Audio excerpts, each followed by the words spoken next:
రాకేష్ నేహ అనే అమ్మాయితో నవ్వుతూ మాట్లాడుతున్నాడు. ఆమె భుజం మీద అతని చెయ్యి వేసి చాలా క్లోజ్గా నిలబడున్నాడు. ఆ దృశ్యం చూసిన క్షణం శృతి గుండె ఒక్కసారిగా గట్టిగా కొట్టుకుంది. ఆమె కాళ్ళు బలహీనంగా మారాయి. శబ్దమంతా ఒక్కసారిగా మాయమైనట్టు అనిపించింది. వాళ్ళని అంత దగ్గరగా చూడలేకపోయింది.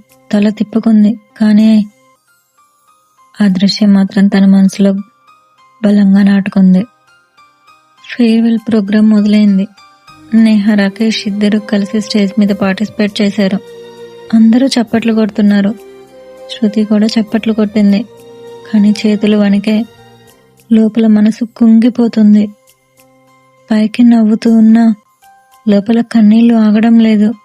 ఇది నిజమేనా? నేను ఎందుకు ఇంత ఫీల్ అవుతున్నాను? ఆమె పేరు స్టేజ్ మీద అనౌన్స్ చేశారు. పాట పాడడానికి రెడీ అయింది శృతి.